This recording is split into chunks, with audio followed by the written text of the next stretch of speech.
მაშასე დავიწყოთ ჩვენი ვებინარის ძირითადი თემის შესახებ. პირველ რიგში შესავალ ნაწილში, სულ 20 წუთის განმავლობაში მე შევეცდები მოგიყვეთ ის თეორიული ნაწილი, რომელზეც დაფუძნებულია ჩვენი ტრეინინგი, მათი გათვალისწინება აუცილებელია ტრეინინგის განხორციელების დროს. და ასევე მოგიყვებით პრაქტიკულ ნაწილზე, როგორ შეიძლება დავნერგოთ ტუალეტის ტრეინინგი, როგორ შეიძლება ჩვენი ცენტრი დაგეხმაროთ ტუალეტის ტრეინინგის დანერგვის დროს და ბოლოს 10 წუთის განმავლობაში შეგვეძლება დაუთმოთ ეს 10 წუთი თქვენს კითხვებს.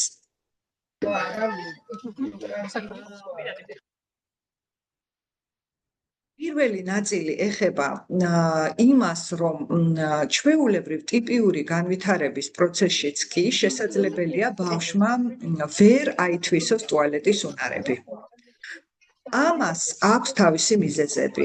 ეს მიზეზები გადის როგორც პედიატრიულ მიზეზებში, ანუ სამედიცინო პრობლემებთან მიმართებაში, ასევე შესაძლებელია, რომ უკავშირდებოდეს სხვადასხვა უნარების დეფიციტებს. და ჩვენ გამოვყავით პირველი ფუნქციური ბარიერები, რომელიც ხელს უშლის ამ უნარის სწავლებას.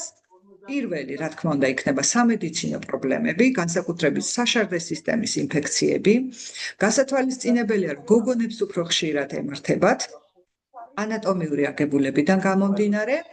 და თუ ხედავთ, რომ შარდი გამოიყოფა მცირე პორციებად, შესაძლებელია ეს ერთ-ერთი მიზეზი იყოს იმის, რომ ტუალეტის ტრეინინგი ვერ შედგეს, რადგან ტუალეტის უნარის ჩამოყალიბებას წინ უსწრებს ისეთი ფიზიოლოგიური მოვლენის განვითარება, როგორც არის შარდის შეკავების და ერთიანი პორციით გამოყოფის უნარი. ძირითადად ეს უკავშირდება საშარდე გზების ინფექციებს, ასევე დეფეკაციის უნარის შეფერხება შეიძლება გამოიწვიოს შეკრულობამ, ყველაზე ხშირად იწვევს ხოლმე შეკრულობა. აუტისტური სპექტრის დარღვევების დროს კი ძალიან ხშირია თამდევ მდგომარეობად კუჭნაწლავის ინფექციები, კუჭნაწლავის შეწოვის პრობლემები და სხვადასხვა პრობლემები დაკავშირებული კუჭნაწლავის და მონელების სისტემასთან, რასაც ჩვენ მერე შედეგობრივად ვხედავთ შეკრულობის სახით.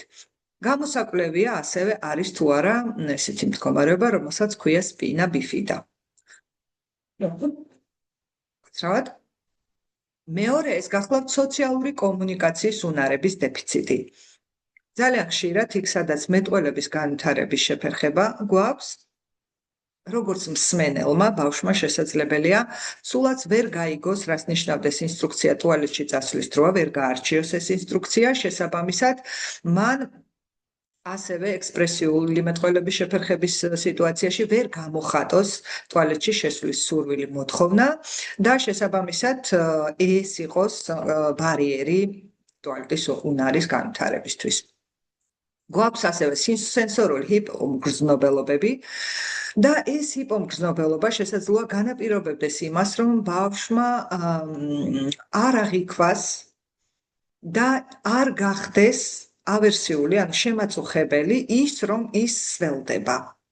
სისველი შეგრძნება სხეულის ფლობის მისი სენსორული აღქმის ნაწილია და ის ხდება ის ავერსიული შედეგი, რომლითაც ბავშვი სწავლობს ტუალეტის უნარს. ასევე იმიტაციის უნარის დეფიციტი. ზოგიერთი ბავშვი კარგად სწავლობს სხვებზე დაკვირვების შედეგად და ხანდახან ასეთი ბავშვები უბრალოდ მიყვებიან მოზდილს ტუალეტში, ან თანატოლებს დაძმებს, აინტერესებს იქ რა ხდება და მას აქვს შესაძლებლობა იქვე მოდელირებით, ანუ ყურებით, მოდელის ჩვენების ტექნიკით ჩვენ თუნდაც მას ვასწავლოთ ტუალეტის უნარები. რაც აუტიზმის შემთხვევაში ძალიან რთული ხდება, რადგან სწორედ იმიტაციის უნარის დეფიციტია და მას, რა თქმა უნდა, თერაპიული ჩარევების დროს ცალკე ვასწავლით. გასათვალისწინებელია მოტორული უნარების დეფიციტი, მაგალითად, ტუალეტის ჩვევაში ყოველთვის უნდა შედიოდეს შარვლის ცაცვლის ჩაწევის, აწევის, ხელის დაბანის მოტორული უნარებიც. ეს არის ქცევითი ჯაჭვები, რომელიც შესაძლებელია ტუალეტის ჩვევის ფარგლებში და ტრეინინგის ფარგლებში მათ შორის ცალკე ვასწავლოთ, მოგვიწვიოს ამ უნარების ცალკე სწავლება. თუმცა მინდა გითხრათ და ამ ციტატას მარკუსის აუტიზმის ცენტრის ბაზაზე დაყრდნობით ვამბობთ, რომ მათი 60 წელზე მეტი პრაქტიკის გათვალისწინებით შეგვიძლია ვთქვათ, ყველა ბავშვს შეიძლება ვასწავლოთ ტუალეტის ჩვევა. არ არსებობს ფუნქციური ბარიერები, რომელსაც ვერ გადავლახავთ. უბრალოდ თუ პრეუნარები არ გვაქვს, ტუალეტის ტრენინგი დროში გაიწერება, მაგრამ არ არსებობს შემთხვევა ძალიან მძიმე ღრმა შეფერხების მქონე ბავშვებთანაც კი, რომ არ იყოს მიღწეული ტუალეტის უნარის ჩამოყალიბება. ასევე გვაქვს ფუნქციური ჩავარდნები. შეიძლება ბავშვი სწავლობს ტუალეტის უნარებს, მაგრამ სადღაც რაღაც ნაწილებში იჭედება. აი მაგალითებია, ბავშვის ნაწილი უარს ამბობს ტუალეტის შესვლაზე. კი ბატონო, მას ესმის მოზრდილის ინსტრუქცია ტუალეტის დროა, მაგრამ ბავშვი პასუხობს ჯიუტად არა. და ეს არის იმიტომ, რომ ტუალეტი რატომღაც მისი წარსული გამოცდილების განმავლობაში გახდა ავერსიული. ავერსიული ნიშნავს მისთვის მიუღებელი, რომელიც იწვევს ძალიან მძიმე ემოციურ პასუხებს, ტანტრუმების სახითაც კი. მეორე ჩავარდნა გახლავთ, როდესაც ბავშვი კი შედის ტუალეტის ოთახში, ოთახი არ არის ავერსიული, მაგრამ არ ჯდება ქოთანზე და უნიტაზზე. ყავს აქ გაჭედილი ბავშვები. ამიტომ ცალკე ხდება სწავლება ქოთანზე, უნიტაზზე ჯდომის და იქ მოსაქმების მოშარდვის. ზოგიერთი ბავშვი მიდის ტუალეტზე, ჯდება ქოთანში, მაგრამ ქოთანზე შარდვას ვერ ახორციელებს, ან უნიტაზზე ვერ ახორციელებს, ანუ ვერ უშვებს ამ პორციას. ეს არის ის ვერ დუნდება, არ შეუძლია სპინქტერის გახსნა მჯდომარე პოზიციაში და ჩვენ ამას დავარქვით ტუალეტში მოგზაურობები. ძალიან სიამოვნებით კი მიდის ტუალეტში, კი ჯდება ქოთანზე, მაგრამ უბრალოდ იქ რაც უნდა გააკეთოს, იმას არ აკეთებს. ზოგიერთი მათგანი მოზრდილის ინსტრუქციაზე მიდის ტუალეტში, ჯდება, ახორციელებს მოშარდვას, მაგრამ მერე სპონტანურად თავისინებით ტუალეტში შესვლას არ ითხოვს. აი მოზრდილმა თუ უთხრა, მაშინ კი ბატონო ყველაფერი ეს ხდება, მაგრამ მას არ აქვს სპონტანურობა. თავისი ნებით, თავისი მოთხოვნით. ზოგიერთი მათგანი იმდენად დიდხანს შეუძლია შარდის შეკავება, რომ შესაძლებელია მთელი დღის განმავლობაში არ შევიდეს და ბოლოს მოუხდეს ეგრეთ წოდებული ინციდენტი, უბრალოდ ვეღარ მოითმინოს და ვეღარ მიაღწიოს ტუალეტამდე. ზოგიერთ მათგანს ჯერ არ აქვს განვითარებული მეტყველება, ამიტომ უჭირს ამის გამოხატვა, ზოგიერთი არ გამოხატს სხვადასხვა მიზეზების გამო, მათ შორის ჩვენ სწორედ სპეციფიურად უდგებით ყველა ბავშვს ინდივიდუალურ სიტუაციაში და ვიკვლევთ თუ ამ ეტაპზეა გაჭედილი, რა მიზეზმა გამოიწვია ეს ჩავარდნა. ასევე არიან ბავშვები, რომლებიც მოშარდვას წარმატებით გადალახავენ ამ უნარის დაუფლებას, მაგრამ დეფეკაციას ვერა. სულ ერთი აქ არის მეტყველება, არ არის ხანდახან ბავშვები, რომელთანაც მეტყველება არის, ძალიან კარგად იცის, რომ მას უნდა გუჩი გასვლა, ითხოვს უბრალოდ რომ გაუკეთონ პამპერსი და აი ამის შემდეგ ახორციელებს დეფეკაციას. ესეც ერთ-ერთი ჩავარდნა არის. და ბავშვების ნაწილი მშრალია დღის განმავლობაში, მაგრამ ისველებს ღამე ლოგინში, ეს არის ენურეზი და ეს ცალკე სამუშაო თემაა. კი ბატონო, ასევე არ არსებობს ფუნქციური ჩავარდნები, რომელიც წერტილიდანაც არ შეიძლება გავაგრძელოთ ტუალეტის უნარის ფორმირება და ისეთი დაბრკოლებები, რომლის გადალახვაც შეუძლებელი იქნება, იმიტომ რომ ზუსტად ჩვენი სპეციალობა არის დავაკვირდეთ ბავშვის ქცევებს და მათ ქცევებზე, მათ უნარებზე დაფუძნებით გადავალახინოთ ეს ჩავარდნები. ტუალეტის უნარს აქვს თავისი პრეუნარები და ვერ გამოგვივა ტუალეტის უნარის დაუფლება, თუ ეს პრეუნარები არ არის ათვისებული. პირველ რიგში ბავშვი უნდა აცნობიერებდეს, რომ აქვს გავსებული შარდის ბუშტი, ეს შარდის ბუშტის სისავსის შეგრძნება, ბავშვს უნდა შეეძლოს, რომ შეიკარგოს შარდის ბუშტში და პორციებად გამოყოს, ეს არის სხეულის ქვედა ნაწილების ფლობა, ბავშვმა ასევე უნდა იცოდეს ტუალეტის ოთახის კონცეფცია. ეს კონცეფცია მისთვის უნდა იყოს არავერსიული, არამედ იყოს მისაღები, სასიამოვნო იმ უნარისთვის, იმ უნარის განხორციელებისთვის ნეიტრალური გარემო მაინც. ამისთვის ჩვენ გვაქვს ტუალეტის ოთახის პარინგის კონცეფცია, მიდგომა და ამით ვაუფლებინებთ ტუალეტის ოთახის კონცეფციას, როგორც მისაღებ კონცეფციას.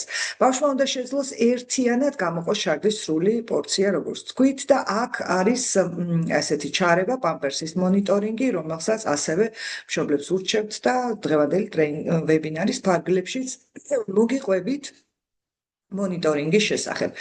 თუ ბავშვი აპროტესტებს ტუალეტის ოთახის შესვლას ან შარდს ცოტა გამოყოფს, ჯერ ტუალეტის ტრენინგი ადრეა. ეს არის აქსიომა და ჯერ მუშაობთ ამ პრეუნარების ათვისებაზე. ტიპიური განვითარების სიტუაციაში ჩვენ არ ვამბობთ არც ერთ დიაგნოზს, არც ერთ ასაკს, უბრალოდ ჩვეულებრივ განვითარების პირობებში როგორ ხდება ტუალეტის უნარის განვითარება. ვასწავლით ტუალეტში მოშარდ ვას, აი ამ მხოლოდ ამ აქტს ვასწავლით და ბავშვები უკვე სპონტანურად კონტროლირებად მოშარდვას იწყებენ. ასევე თავისთავად დასწავლის გარეშე ხვდებიან, რომ დეფეკაციაც აქ ხდება და ითვისებენ დეფეკაციას. მაგრამ არა მარტო აუტიზმის, არამედ ზოგადად სპეციფიკის გათვალისწინებით, გარკვეული სპეციფიკის დროს გვჭირდება ამ ჩარევის გაშლა. როგორ? ვასწავლით ტუალეტში მოშარდვას ტუალეტის ტრეინინგით, რომელიც 9 ეტაპიანი და მოგიყვებით დღევანდელი ვებინარის ფარგლებში, ასევე ცალკე ვასწავლით დამოუკიდებელ ინიციატივებს, იმიტომ რომ შეიძლება სახლში აითვისოს ბავშვმა, მაგრამ არ გადაიტანოს ბაღში, ან მთელი დღე იყოს ბაღში, მაგალითად არ ისარგებლოს ტუალეტით, მერე მივიდეს სახლში და იქ წარმატებით განახორციელოს და ცალკე სჭირდება დანერგვა, ანუ გენერალიზაციის პრობლემები აქვს, ასეთი ტერმინი არსებობს, როდესაც სხვა სივრცეებში სხვა ადამიანებთან უნარი არ გადადის და საერთოდ ცალკე დავასწავლით დეფეკაციის კონტროლს. როდის ვიწყებთ ტუალეტის ტრენინგს, ეს არის ძალიან აქტუალური კითხვა და ასეთია დღევანდელი განვითარების პედიატრიის გაიდლაინის მიხედვით 18 თვის შემდეგ ხდება ტუალეტთან მიჩვევა, პრეუნარების ჩამოყალიბება.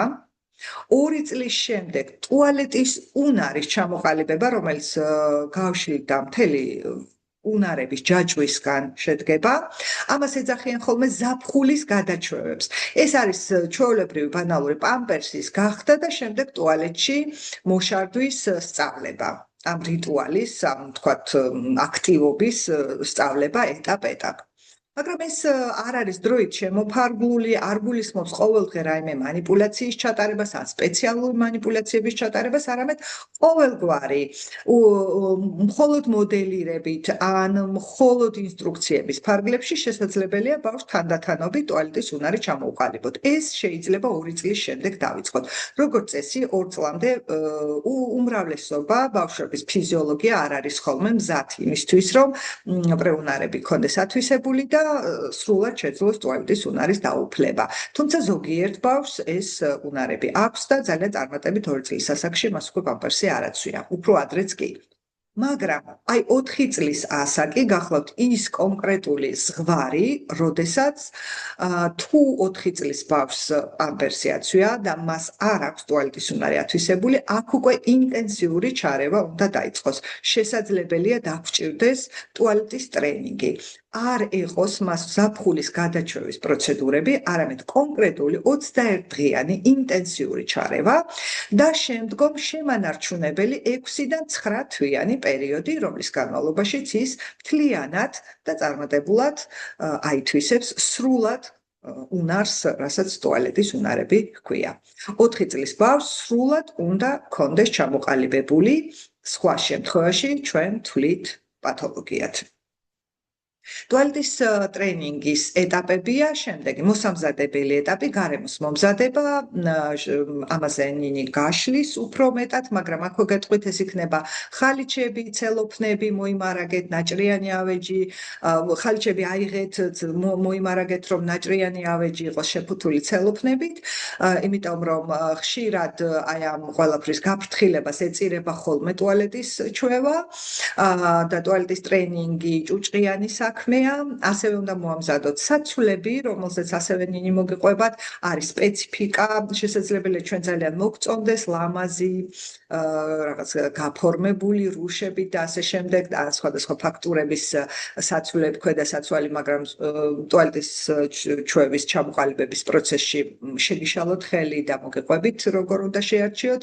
ასევე დაგჭირდება ტაიმერების გამოყენების დაუფლება, ტაიმერი ყველა ტელეფონს აქვს და ჩვენ სივრცეებში პრინციპში ტელეფონის ტაიმერებს ვიყენებთ. თუ გექნებათ ამის სურვილი, შეგიძლიათ დამატებით ტაიმერებით შეიძინოთ და ისინი გამოიყენოთ, იმიტომ რომ აუცილებლად დაგჭირდებათ ტუალეტის ტრეინინგის განმავლობაში და ყველაზე მთავარი განმამტკიცებლები, ეს არის ჩვენი ინსტრუმენტი, ეს არის ჩვენი ძირითადი მექანიზმი, რითიც ტუალეტის ტრეინინგს ვატარებთ და განმამტკიცებელი უნდა იყოს წარმატებული ცდებისთვის, როდესაც ქოთანზე განახორციელა და ასევე ცალკე განმამტკიცებლები გვაქვს ქოთანზე გასაჩერებლად იმ პერიოდში, როდესაც რაღაც პერიოდი ბავშვი უნდა გააჩეროთ ქოთანზე, ამაზეც მოგიყვებათ ნინი როგორ ვარჩევთ ხოლმე და აქ ძალიან მნიშვნელოვანია ამ განმამტკიცებლების ტესტირება, ამორჩევა და ასე შემდეგ.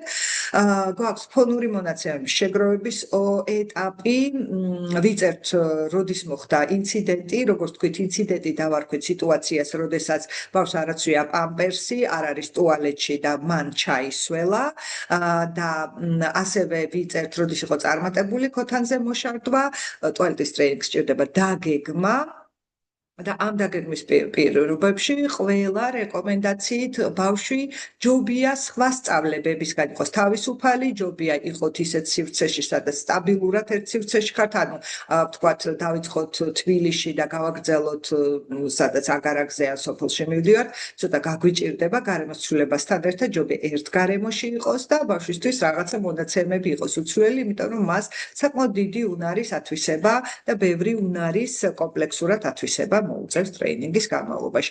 ეს არის მაგალითი იმის, როგორ გროვდება ფონური მონაცემები, ეს ცხრილი კეთდება, ეს ცხრილი შეიძლება ხელითაც კი დავხაზოთ და ამ ცხრილის შევსება ხდება, ნინი მოგიყვებათ ასევე ცხრილის შევსების სპეციფიურობაზე. სულ რამდენიმე სიტყვით შევეხები ტუალეტის ტრეინინგის ეტაპებს და უფრო დეტალურად ნინი მოგიყვებათ ამ პრაქტიკის შესახებ. ინტენსიური ტუალეტის ტრეინინგი განმამტკიცებლებზე დაფუძნებით, მას აქვს კომპონენტები, ესე იგი, როგორც თქვით, მას აქვს ეტაპები, ეს არის წინარე ეტაპები და ასევე გვაქვს თვითონ ტრეინინგის 9 ეტაპი, კომპონენტები ყველა ეტაპზე სხვადასხვანაირად ხორციელდება, რაღაც სპეციფიკები ახასიათებს, მაგრამ მისი აუცილებელი კომპონენტებია მიღებული სითხის რაოდენობის გაზრდა, პამპერსის სრულად გახდა საცვლის ტარება, სპეციალური განმამტკიცებლების ჯილდოების გამოყენება, ქოთანზე დაჯდომის სპეციფიური ინდივიდუალური გრაფიკის შექმნა, რომელიც ძალიან მნიშვნელოვანია იმისთვის, რომ სწორად და დროულად მოხდეს ჩარევა და წარმატებული იყოს ტუალეტის ტრეინინგი და ასევე ფუნქციური კომუნიკაციის ტრეინინგი. რამდენიმე სიტყვით თითოეული კომპონენტის შესახებ გაგიზიარებთ. პირველი, მიღებული სითხის რაოდენობის გაზრდა. რატომ? ბავშვს უნდა მივცეთ პრაქტიკის მეტი შესაძლებლობა, კერძოდ დალევს ბევრს, მოშარდავს ბევრს. ესე იგი, მან უნდა დალიოს სითხე, რაც უყვარს, რადგან ამ სითხეს, რაც უყვარს, ადვილად დაალევინებთ. ყველაზე კარგი, რა თქმა უნდა, წყალია, მაგრამ თუ არ უყვარს, იყოს ნებისმიერი სხვა, რაც უყვარს, ესეც უნდა კარგად შეირჩეს, იმიტომ რომ თუ თქვენ დააძალებთ, ესე იგი, ბევრი რაღაც დაძალებები, ბევრი ის გვექნება ჩარევა ტუალეტის ტრეინინგის ფარგლებში და ამას კიდევ არ დაუმატოთ რაღაც დამატებითი დაძალება, იმ სითხის დალევა, რომელიც მას არ უყვარს და ამის დაძალება.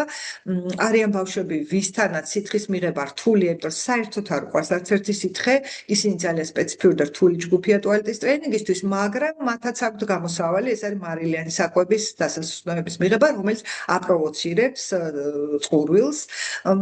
სითხის მიღება დღის პირველ ნახევარში, ძილის წინ აუცილებლად უნდა შეამციროთ პირიქით, პირველი საათის განმავლობაში ყოველ 5 წუთში, მეორე 10 წუთში, მესამე 15 წუთში, შემდეგ 4-6 საათის, შემდეგი 4-6, ჩვენ როგორც გითხარით, 6 საათის განმავლობაში ვატარებთ ყოველ დღე 21 დღის განმავლობაში ტუალეტის ტრეინინგს, 30 წუთში, ბოლო 4-6 საათის განმავლობაში, ოღონდ დათქმა არის, რომ ასაკის და წონის მიხედვით აუცილებლად გასათვლელია მისაღების სითხის ოდენობა, გასათვალისწინებელია სამედიცინო პრობლემები ხომ არ აქვს ბავშვს, იმიტომ რომ სითხის დატვირთვა ვიცით, რომ თირკმელზე დატვირთვაა და ასეთი მაპროვოცირებელი გარკვეული მდგომარეობების დროს არ შეიძლება, საშუალოდ 450-1200 მილილიტრის ფარგლებში ხდება სითხის მისაღები რაოდენობის განსაზღვრა. მეორე, პამპერსის სრულად გახდა საცვლის ტარება, ბავშვმა უნდა აღიქვას, რომ ის სველი, უნდა დავწმუნდეთ, რომ ის აღიქვამს, მერე უნდა დავწმუნდეთ, რომ შემაწუხებელია და თუ არ არის ეს შემაწუხებელი, მაშინ ცალკე ისწავლება, როგორ უნდა მიუდგეთ ბავშვს, რომ ის გახდეს შემაწუხებელი, ერთიან პორციად გამოიყოფა, ამასაც გეტყვით, როგორ გაზომოთ და ნახოთ გამოიყოფა თუ არა შარდი ერთიან პორციად და უნდა იყოს ნაჭრის, აქვე ერთი რეკომენდაცია, მე არ ვიცი საქართველოში რამდენიც ხშირად გამოიყენება, მაგრამ ჩვენი კოლეგების რეკომენდაცია იყო, რომ ძალიან ხშირად ამ ტრეინინგის ფარგლებში ერთჯერად შემწოვი თვისებების მქონე ტრუსებს ვითანაცვლებენ ხოლმე პამპერს, მაგრამ რეალურად ეს არ მუშაობს, იმიტომ რომ ბავშვი ასეთ შემწოვი თვისებების მქონე ნებისმიერი ტრუსი არ მისცემს დასველების შეგრძნების აღქმის საშუალებას ბავშვს, ამიტომ უბრალოდ ნაჭრის ტრუსების საცვლები უნდა გამოიყენოთ. სპეციფიური განმტკიცებლების შესახებ, როგორც გითხარით, ეს კარგად დასაგეგმია, მნიშვნელოვანია მათი ეფექტურობა, გაზომილი იყოს და სწორად მოარგოთ, იმიტომ რომ აქ თუ შეგეშალათ ვერ განხორციელდება წარმატებულად ტუალეტის ტრეინინგი, შეიძლება ბევრი რამე იყოს, ამასაც მოგიყვებათ ნინი.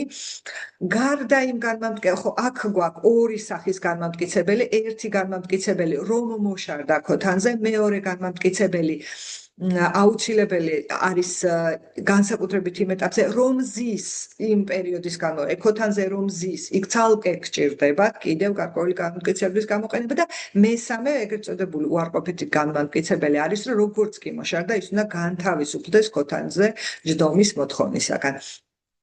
ნინი ასევე მოგიყვებათ განმტკიცებლების მიცემას თავისი სპეციფიკა აქვს, ასევე მათ მოხსნასაც თავისი სპეციფიკა აქვს და შესაბამისად ყველაფერს ამას მოგიყვებათ. ქოთანზე დაჯდომის ინდივიდუალური გრაფიკი შედგება სესიებისგან, ასე ვთქვათ, ამ 6 საათის განმავლობაში ხან ტუალეტში, ხან ტუალეტის გარეთ. ეს უნდა დაიგეგმოს რამდენი ხნით, როდის ხართ ტუალეტში, როდის ხართ გარეთ. თითოეულ ეტაპზე რამდენი დრო ხართ გარეთ, რამდენი დრო ხართ ტუალეტში, ეს ყველაფერი იგეგმება ეტაპების მიხედვით. ეს დრო არის წინასწარ განსაზღვრული. ტუალეტის გარეთ ჩასვლებას დავარქვათ სულ ინციდენტი და რა მოხდება ამ შემთხვევაში, უბრალოდ თუ იმ დროში, როცა გარეთ უნდა იყოს და უნდა იყოს შრალი, მოხდა ეს ინციდენტი, მიყავთ ოთახში, დაბანთ, დასვამთ ქოთანზე და დააყენებთ ტაიმერს, რომ დაიწყო უკვე ტუალეტის შიგნით ყოფნის ეტაპი. ტუალეტში ბავშვმა რა უნდა გააკეთოს? პირველი, უნდა შემოყვეთ ტუალეტში, შემოვიდეს ტუალეტში. თქვენ რომ ეტყვით ინსტრუქციას, ტუალეტის დროა. ასევე აქვე ჩართულია ტუალეტის ტრეინინგის ფარგლებში, რომ აუცილებელია გარდა იმისა, რომ თქვენ ეტყვით, რომ ტუალეტის დროა, ასევე ბავშვმა რაღაც კომუნიკაციური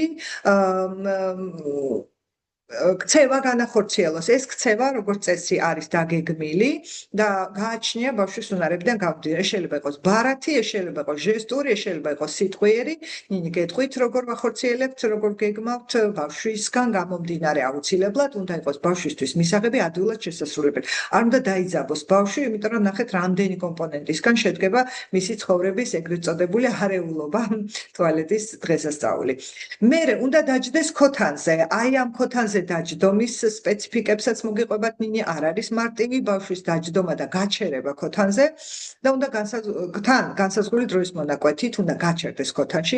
ასევე ამ ქოთანზე უნდა მოშარდოს ერთიანი პორციით და აუცილებლად უნდა მიიღოს ამის შემდეგ დღესასწაული განმტკიცებელი ბედნიერება, რომ ეს ყველაფერი შეასრულა და ამით არ სრულდება ტუალეტის უნარები, აუცილებლად უნდა აიწიოს საცვალი და ყველაზე კარგი პროგნოზით თვითონ უნდა აიწიოს საცვალი, უნდა დაიბანოს ხელები და ეს ყველაფერი დამოუკიდებლად უნდა განახორციელოს ტუალეტის ტრეინინგის ბოლო ეტაპებზე. და აქვე შევეხები მეხუთე კომპონენტს, ფუნქციური კომუნიკაციის ტრეინინგი, უნდა ისწავლოს როგორ გაგვაგებინოს, რომ უნდა ტუალეტში. ეს აუცილებლად აქვე უნდა ჩართოთ.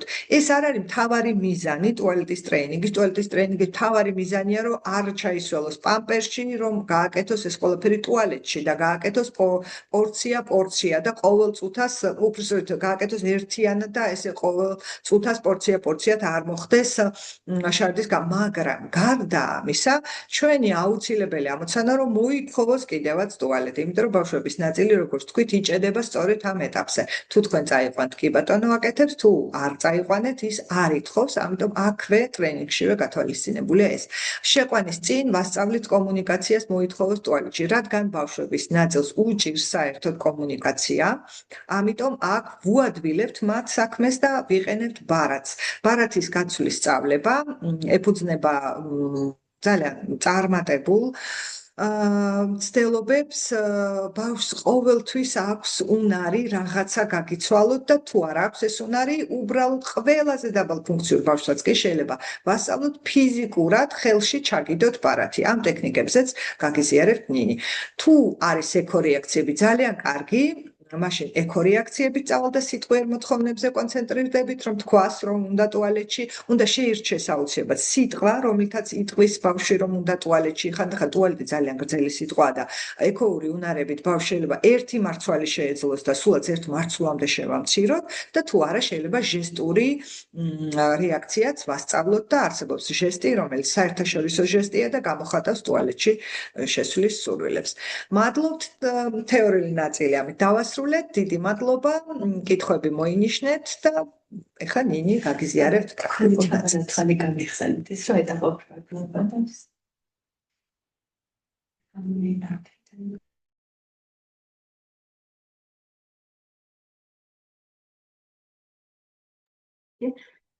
გამარჯობა. მოგესალმებით ყველას, როგორც ხალხად თქვენათი ამკითხეთ.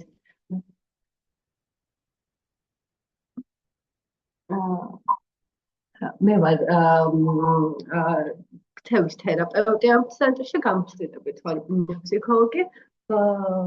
მაქვს თავისუფლიანი გამოცდილება, ესე ვთქვათ, ამ ბავშვებთან მუშაობის და ვეცდებით, რომ გაგიზიაროთ ის ძირითადი კომპონენტები, რაც საჭიროა იმისთვის, რომ ბავშვმა აითვისოს ტუალეტის უნარები. რა თქმა უნდა, თქვენ ნახეთ, რომ ეს არის ძალიან კომპლექსური და დიდი პროცესი, რომელსაც საკმაოდ დიდი ენერგია სჭირდება ხოლმე და განკუთვნილად მშობლების მომზადებად. ფაქტობრივად დიდი წვლილი მოდის ხოლმე ამაზე, რომ ჩვენ ბავშვს შევუქმნათ ყველა ის პირობა, რომელიც დაეხმარება ამ უნარის ათვისებაში. როგორც გითხარით, ნორმატივური განვითარების მქონე ბავშვებთან ხანდახან გართულებულია ეს პროცესები, თუმცა შესაძლოა უფრო ადვილად წარიმართოს, ხოლო სხვადასხვა დიაგნოზების შემთხვევაში არის დამახასიათებელი სპეციფიკები, რომლის გათვალისწინება ჩვენ გვიწევს ხოლმე ინდივიდუალურად. საკითხები, რომელსაც გაგიზიარებთ, არის ძალიან ზოგადი და ჩვენ თვითონ ბავშვს მათი ინდივიდუალური გამოცდილებიდან, უნარებიდან და ასე შემდეგ გამომდინარე აუცილებლად უნდა მოვარგოთ. როგორც გითხარით, ჩვენი პირველი მიზანი არის ხოლმე ეს, რომ ბავშვმა აღიქვას რა არის ტუალეტი, რა ფუნქცია აქვს მას, შეეჩვიოს, მოახერხოს იქ შესვლა, აღიქვას, რომ არსებობს ქოთანი, რომ შეიძლება რა დანიშნულებით გამოვიყენებთ და ასე შემდეგ.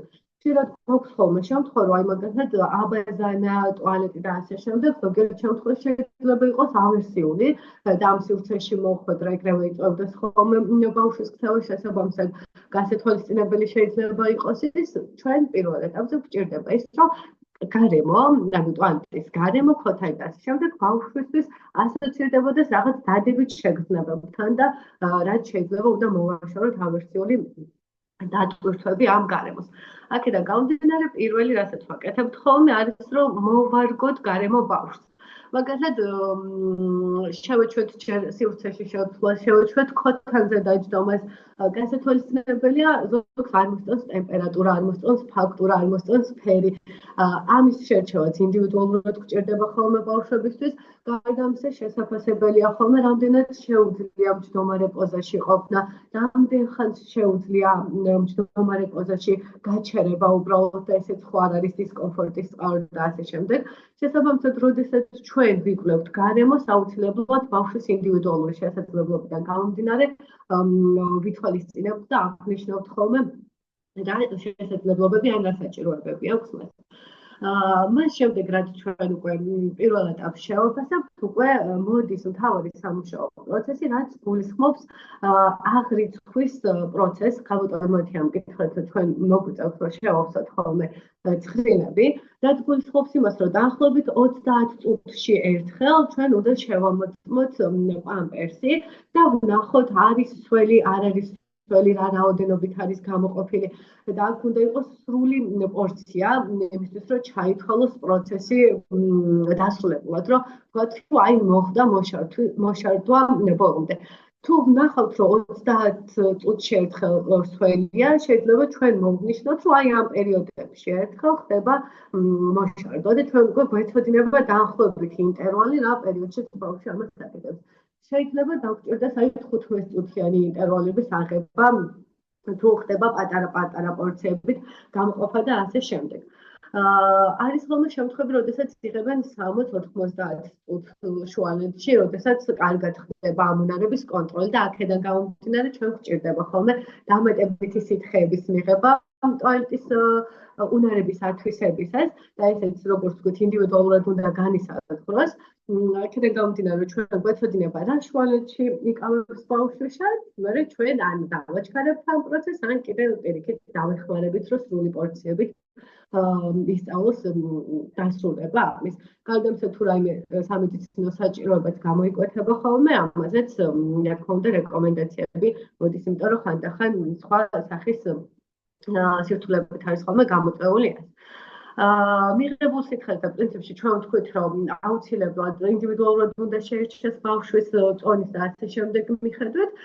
შემდგომი არის ეტაპი, როდესაც ჩვენ უკვე ვიცით რა პერიოდებში ხდება შარდვა, უკვე ბავშვი უნდა შევაჩვევთ უბრალოდ ქოთანზე ჯდომას.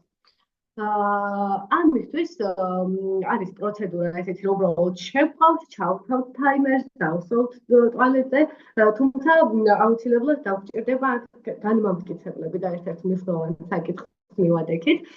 განმამტკიცებლებზე, როგორც თქვით, ეს არის ბავშვისთვის ყველაზე საყვარელი, შეიძლება იყოს საკოები, შეიძლება იყოს გაჯეტი და არის საზღვარგარეთ ამის გამოცდილებაც, რომ რადგანაც მუსიკა ან რაღაც მსგავსი უყვარს, შეიძლება ამ პროცესში გამოვიყენოთ, თუმცა ამასაც ინდივიდუალურად გაწერა სჭირდება. შეიძლება იყოს სათამაშო, შექება და ასე შემდეგ.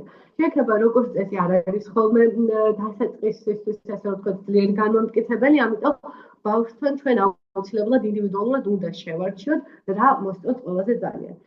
არის სპეციალური პროცედურა, რომელსაც ხდება განმამტკიცებლების შერჩევა, განსაზღვრა რომელია ყველაზე ძლიერ მოტივაციური, რომელი შედარებით დაბალი, რომელიც კიდევ უფრო დაბალი და სპეციალურ იერარქიას ვადგენთ ხოლმე ამ განმამტკიცებლებისას.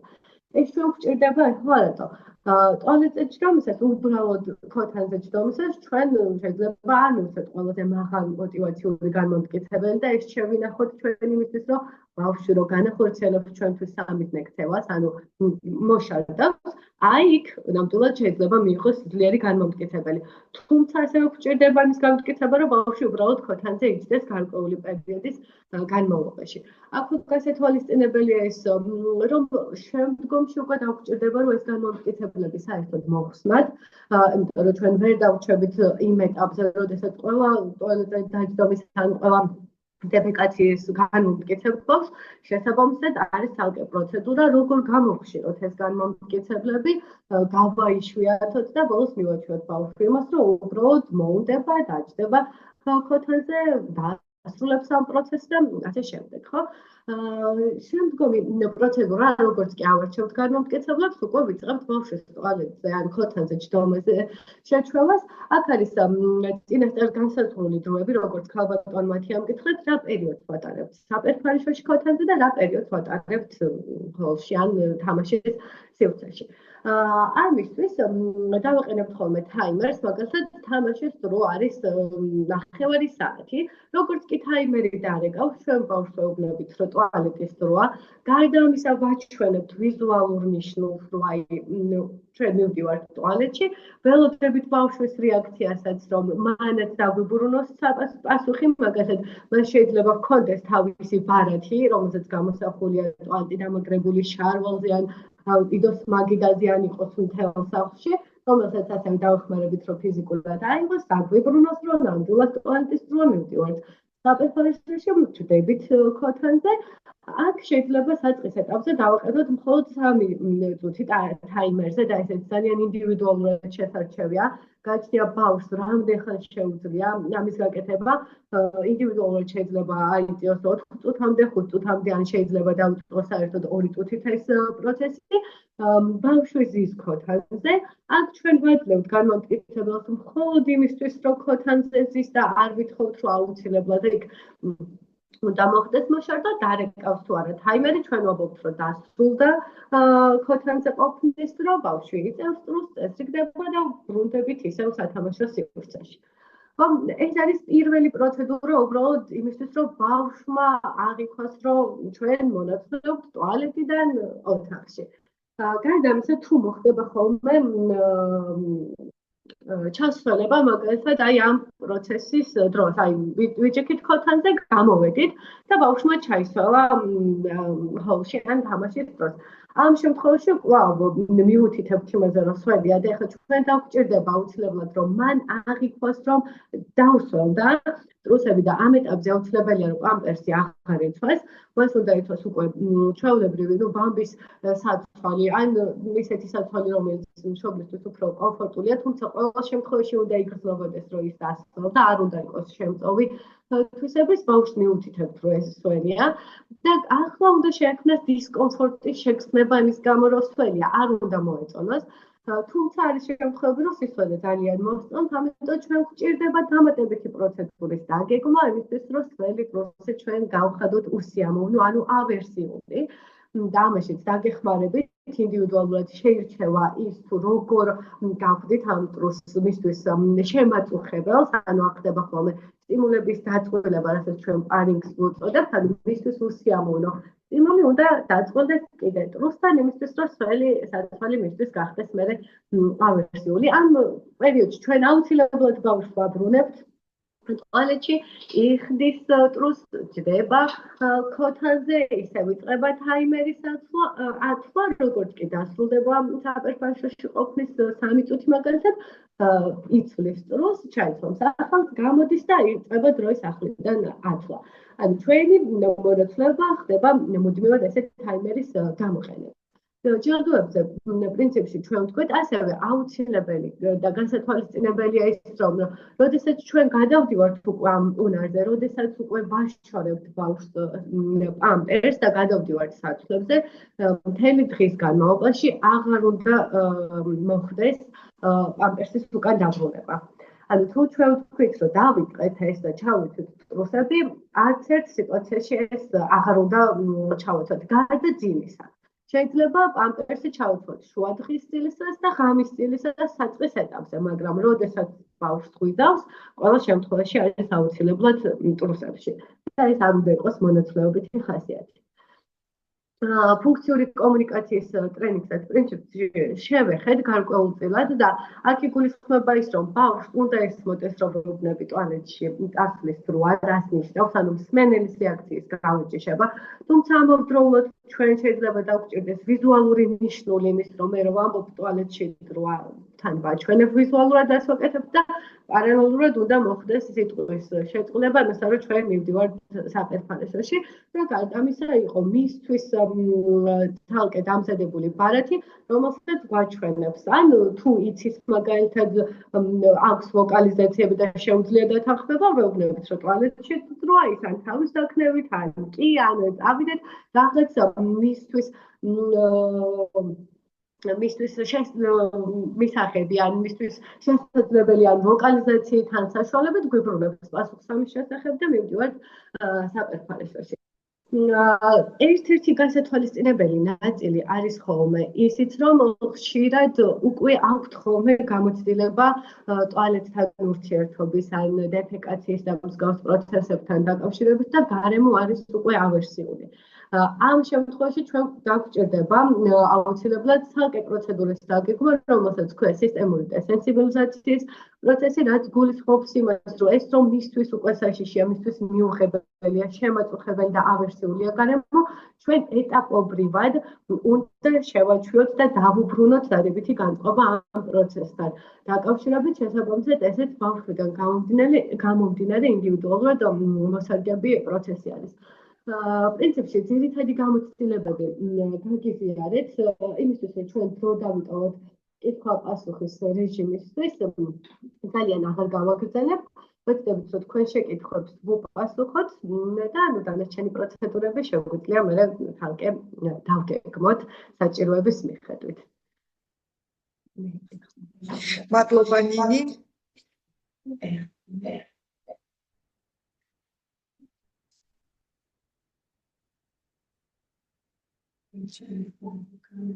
კითხვების დასმის სურვილი გაქვთ, გისმენთ, შეგიძლიათ ჩართოთ მიკროფონი და თუ ასეთ შესაძლებლობა არ გაქვთ, შეგიძლიათ მოგწეროთ. გისმენთ.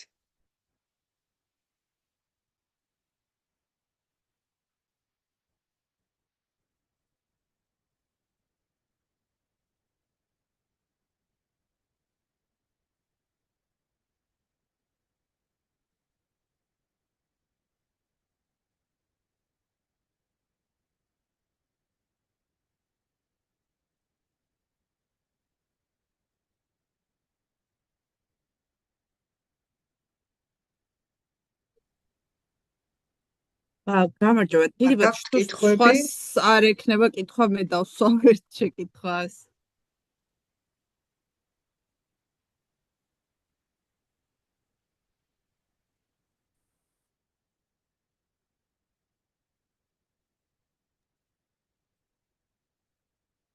ან თუ გნებავთ გაგვიზიარეთ თქვენი გამოცდილება ამ კუთხით, თუ რაიმე ბარიერები გაქვთ, თუ ქონიათ გამოცდილებაში ტუალეტთან მიჩვევის პროცედურების ჩატარება, რა გაგიჭირდათ, რა გამოწვევები იყო?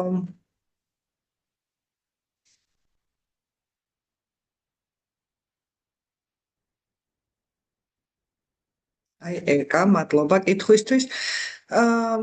საწყის ეტაპზე ძილის დროს აუცილებლად უნდა გავუკეთოთ პამპერსი.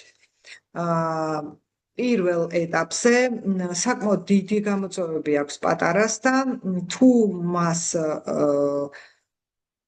ჯერ დღის განმავლობაში ყურადღების კონცენტრაციის, სპინკტერების მუშაობის და სხვადასხვა ასეთი დატვირთვის ფარგლებში კიდევ ბევრი გამოწვევა აქვს, წარმოიდგინეთ ძილის დროს შეუძლებელია დავავალოთ მას, რომ იგივე განახორციელოს. იქ უკვე ენურეზი ქვია, ხო, საწოლში ძილის დროს უნებლიე შარდვას.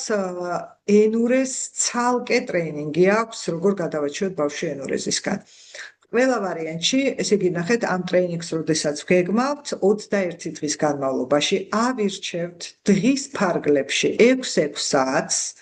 ყველა ბავშვისთვის ინდივიდუალურად დავგეგმავთ, წინასწარ ვზომავთ, ეს 6 საათი 10 საათზე დაიწყება ერთი ბავშვისთვის, ზოგიერთისთვის 12 საათზე, სულ ერთია. ისე რომ ძილამდე 2-3 საათი დავიტოვოთ. პამპერსი იხდება ინტენსიური ტრეინინგის დროს მხოლოდ ამ 6 საათის განმავლობაში. დანარჩენ როგორც ძილის წინ, ასევე ძილის დროს ტრეინინგის ფარგლებში რჩება პამპერსი. ეს არის 21 დღიანი ტრეინინგის პროცედურა. შეიძლება 21 დღიანი ტრეინინგის განმავლობაში 9-ვე ეტაპი ბავშვმა სულაც 2 კვირაში გადალახოს. ყოფილა ასეთ შემთხვევებიც. ამერიკელი კოლეგები გვეუბნებიან, რომ მარკუს აუტიზმის ცენტრში მაგალითად ყველაზე მაქსიმალური არის 17 დღე და როგორც წესი 14 დღეში 2 კვირაში იხსნება ეს პრობლემა, ამ უნარს ითვისებს ნებისმიერი ბავშვების უმრავლესობა. შესაბამისად, აი 21 დღიანი ინტენსივის შემდეგ გადავდივართ შენარჩუნების 6-9 თვიან პერიოდზე. აი ამ დროს თანდათანობით ტრეინინგის გარდაც ხდება პამპერსის ჩახსნა და ბოლო ეტაპებზე, რა თქმა უნდა, ღამის განმავლობაში. ჩვენ ამ წუთას მოგიყევით იმ ინტენსიური ტრეინინგის ფარგლებზე, პროცედურაზე, რომელიც დღის 6 საათის განმავლობაში მიმდინარეობს დაახლოებით 21 დღე. რომლის ფარგლებშიც ბავშვმა უნდა ისწავლოს ტუალეტის უნარის ძირითადი კომპონენტები. შარდის შეკავება, ერთიან პორციად გამოყოფა, ქოთანზე გამოყოფა, ტუალეტის ში გამოყოფა მხოლოდ და არა გარე სივრცეებში. აი, მოდით ეს დავალება ვაკმაროთ პატარას.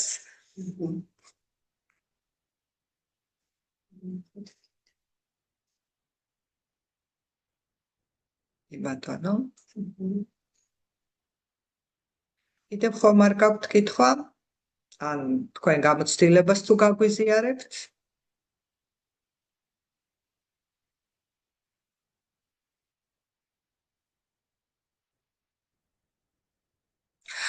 პრინციპში სანამ გაგვიზიარებთ ან ჩაერთვებით, აქვე გეტყვით, რომ მე როგორც მშობელს, რა თქმა უნდა, მაქვს გამოცდილება, ჩემს ირგვლივ არსებულ მშობლებს მათაც აქვთ გამოცდილება, მე მყავს 21 წლის შვილი აუტისტური სპექტრის დარღვევებით და შესაბამისად როდის იწყება ეს ტრეინინგი, ნუ მაშინ წარმოიდგინეთ, საკმაოდ რთული იყო პამპერსის მოშორება და ჩვენ იმ თაობის მშობლებს, ასევე ძახი ჩვენ თავებს, პრინციპში ძირითად ნაწილს 8-9 წლის ასაკში გამოწვევა დადგა და იყო მოსაზრებები, რომ თითქოს უკვე მაღალ ასაკში შეუძლებელია ტუალეტის უნარების სწავლება. რაც დაამსხვრია ყველა იმ ვებინარმა, გამოცდილებამ, გაზიარებულმა მასალამ, რაც კოლეგებმა გაგვიზიარეს. ნებისმიერ ასაკში შეიძლება ამავე პრინციპებით ტუალეტის ტრეინინგის დანერგვა. ეს იქნება 15 წლის მოზარდი, რაღაც გარკვეული შეზღუდვებით, თუ რა ვიცი, 25 წლის ახალგაზრდა ადამიანი, თუ აქვს ასეთი პრობლემა და არ აქვს ტუალეტის უნარი, შეიძლება ამ მიდგომებით. ეხლა რაც შეეხება დიაგნოზებს თუ სხვა გამოწვევებს. ნახეთ, აუტისტური სპექტრის დარღვევების დროს ძალიან მცირე არის ფიზიკური განვითარების პრობლემები, თუმცა მაინც არის ეს პრობლემები. ასევე ამ ტრეინინგის ფარგლებში, რა თქმა უნდა, მოდიფიკაციით არის გარკვეული სტანდარტული ტრეინინგის პროცედურა, რომელშიც გაწერილია სტანდარტული, თუმცა ყველა ეტაპის და ყველა ჩარევის, მიკროჩარევის, ეს იქნება ქოთანზე ჯდომის მიჩვევიდან დაწყებული ღამე ჩასვლებისგან გადაჩვევით დამთავრებული. ყველაფერზე შეიძლება ჩარევა სტანდარტული და სპეციფიკიდან გამომდინარე მოდიფიკაციის განხორციელება და ძალიან ბევრი კონფერენცია თუ მიეძღვნა იმას, როგორ ხდება მოდიფიკაცია მაგალითად ცერებრული დამბლის მქონე ადამიანებში, რომელთანაც ასევე შესაძლებელია გარკვეული ტიპის ცერებრული დამბლის დროს და ხო ტიპიური განვითარების ბავშვთან უფრო გართულ და ამ უნარის სწავლება. ნახეთ, როგორი სიტუაცია არის, აი ყველაზე დიდ ბარიერს წარმოადგენს, როდესაც ემოციურად ბმას, ანუ პარინგს შეწყვილებას გააკეთებს და რაღაცა კომპონენტი ან კომპონენტები მაგალითად ქოთანი, მაგალითად ტუალეტის ოთახი, მაგალითად ყურადღების აღქმა რომ ჩაისვლა ეს შემაწუხებელია, ან შემდგომ ეტაპზე უკვე სოციალურად მიუღებელია, შემარცხვენელია და ასე შემდეგ. აი ამ აღქმებში უფრო ემოციური რეგულაციის ნაწილში ტიპიური ბავშვების ნაწილს აქვს ხოლმე გამოცდილებიდან გამომდინარე რაღაცა პოსტტრაუმული გამოცდილებები, როცა ეს კომპონენტები ხდება ავერსიული და სჭირდება დაძლევა ამას და ხანდახან კი ბატონო რთულდება. გოგონებს ურთულდებათ განსაკუთრებით.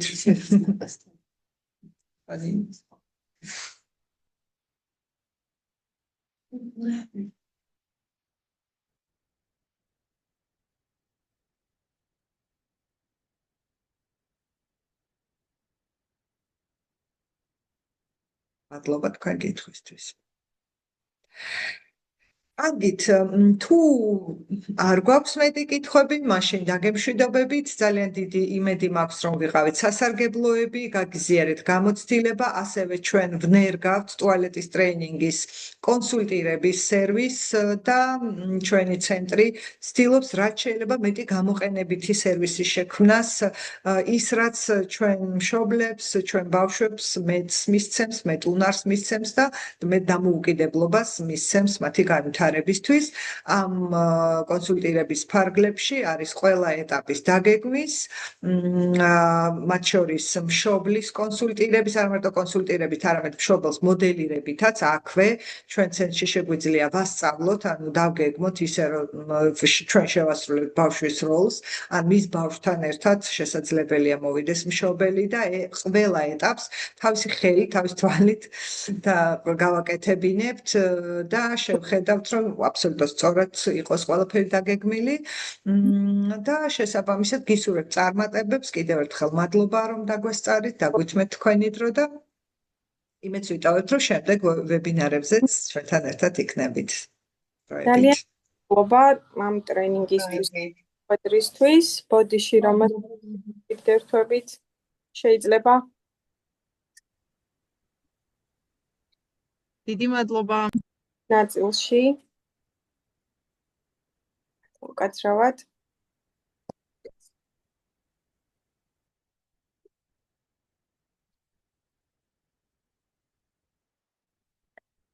არ ვიცი, ჩემი ხმა რამდენად ისმის ბოდიში, რომ დაგვიანებით ჩაგერთეთ კითხვების ნაწილში.